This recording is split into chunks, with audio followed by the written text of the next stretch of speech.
TAA, the friendly way, presents What's Your Decision?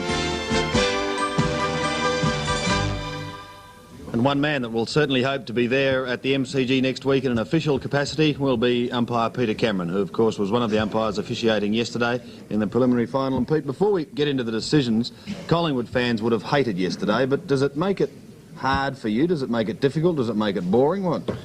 It makes you have to work a lot harder. The first quarter was super. I mean, it was over before we knew we'd started, really. No one was aware of the score. But then, as the game progressed and Essendon took over and showed dominance, we had to work a lot harder. Concentration tends to lapse a little. You have to push yourself, you have to make position, you have to show interest, you have to keep interested.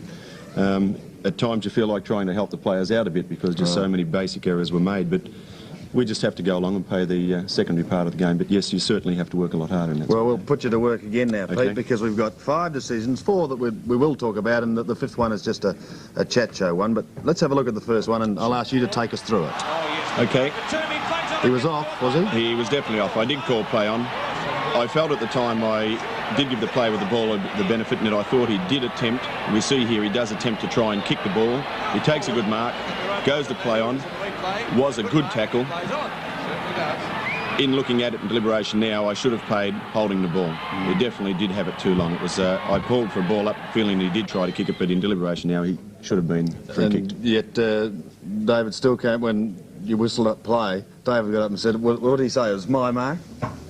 He said, "I think you're a bit hard, Camo," and I sort of said, "Well, you were off, mate," and he copped it sweet. Yeah, he's sort of a good way that way. All right, let's go into the second one, Peter. Okay. Rebounds out to Watson, who runs straight. Now Watson in trouble. Now you've paid the free kick against him for holding the ball. Right. I found the first time he had a chance to get rid of it. There's no real attempt. And I thought that was the second act of play. I thought the first act of play was the ball. He did have an attempt to get rid of it. He didn't make the attempt. The ball came to ground, and then there was another act of play that his foot accidentally kicked it. I felt in that stage that he, having had the first attempt and he didn't make use of it, that he should have been penalised for a correct tackle. And having looked at that, I would play the same way. Play it exactly the same way. From the angle that I was positioning, it was only that when I watched it on TV that I saw him kick it. I didn't even see him kick it yesterday. I was just listening to Bobby Skilton's voice over there, and he said when the free kick had been paid against him, he said, well, he kicked it. And I thought Bobby sounded a little surprised. Well, Bob was probably right more times than I, so I copped that one too, he likes. Pete, don't worry, Bobby, don't you say anything. Let's go into our third decision. Watson's still there. Now, what's happening here, Pete? Back, little Williams falls on top of the ball. They certainly won't let Collingwood get it. And Well, again, the player, all day the players had the option of, well, they had tried to knock the ball out. Young Willow takes possession of the ball. Correct tackle, he's just lifted up there by Peter. He still got the ball underneath. No real attempt to get it out. In that situation, I felt in consistency with the rest of the day, he should have made an attempt to get the ball out and he didn't. So I penalised him for holding the ball. Fair enough. Peter, we'll take a break and be back with 2 more decisions right after this break. Good. When you're going about your business... Would you like a beer, mate? Oh, no, oh Bernard. Hi, George. The last thing you want is people who aren't. Fellas. It's the same when you're flying on business, which is why TAA introduced business class, with a separate quiet zone, up to 4 inches more legroom than economy, and meals to first-class standard. On business, fly business class, exclusive to TAA. The friendly way. Welcome back to What's Your Decision with umpire Peter Cameron. We've had a look at 3 segments from yesterday's game. We've got a couple more to go now, so Peter, take us through number 4. Okay. Now, plenty of holding on there. Who was the offender? Initially, I felt it was just play on because both players had hold of one another there. I then felt Van der Haar takes puts the player out of the contest by his left arm, if you like, coming over the right shoulder of the Collingwood player. I paid on the neck, and then the ball was kicked away, so I paid 15 metres as well. In hindsight, just looking at that, wouldn't it? They were both having a good old go, wouldn't it? Oh, initially, sure. Just play on?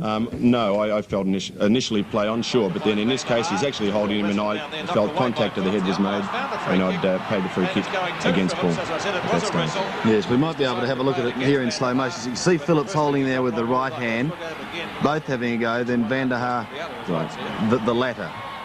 I'll bow your way, Sandy. In hindsight, possibly they both had their eyes on the ball, but that's pretty hard to pick on the day. At the instant, I paid it the way I saw it, simply because I thought there was contact made to Flipper's head, and that was as simple as that. But the last one is, I guess, just general interest for the footy-loving public.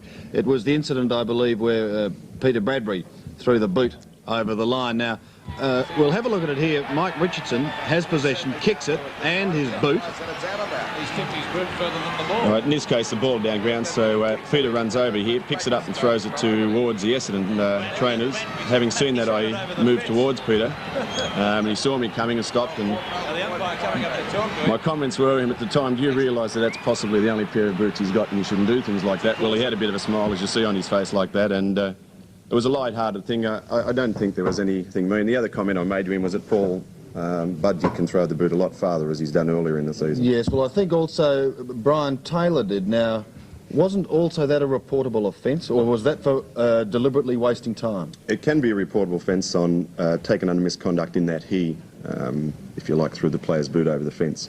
But then it could be construed a lot of ways. Common sense came into that one. I felt if he wanted to do the right thing, he could have thrown it up in the grandstand. Yeah. But in actual fact, he just threw it over the boundary line. To be a darn good throw. Well, yeah. I did the right thing in my mind, and I thought common sense prevailed, Yep. and he was just getting it out of the way. Well, Pete, well done yesterday, and is it a nervy week for you guys? I mean, do you know when you're going to get, if you get the grand final? When are you told? We have, we'll look up the Sun Thursday morning, and there'll be 6 names in there. The 6 of us will train Thursday afternoon, and then we'll go to VFL House for dinner. And after dinner, which will be quite enlightening, we'll be told. So it's a nerve-wracking week, isn't it? Particularly the Thursday morning paper business. Oh, well, it's been like this for a month, Sandy, but you have to cope with it. That's what it's about. But we're 2 umpires. There's 36 players who are in the same boat. So whoever gets it, there's 7 umpires they can choose from. And the board's in a pretty good position because any of the 7 could probably do the job quite well. Well, good luck, Pete. Louis? Pete, if you happen to get the job, would you mind ringing Sandy at Channel 7 to put it over the edge for you? Thanks, Lee. You've got the Thomas Hardy Grand Reserve Champagne, and as you know, next Sunday, Channel 7 Have a look at this. This is sensational. Fantastic. Channel 7 have the Bathurst. That's a live telecast, which is a great race. And From 8 o'clock in the morning. Yeah, well, I think it's from that time, or round about that time. But Scale Electric have this. They're one of our major sponsors for the Bathurst. Would love you to have this set of cars, and there's a track and all of there. It's a magnificent a game, or it's a model racing. It's a model racing system, and it's the actual scale of the Bathurst racing track. When it's scaled down. That's why we've got it the Scale Electric. Scale Electrics. Scale Electrics. They're major sponsors. Thanks very much. Is that fair enough? It I think you'll enjoy this very much. There you go.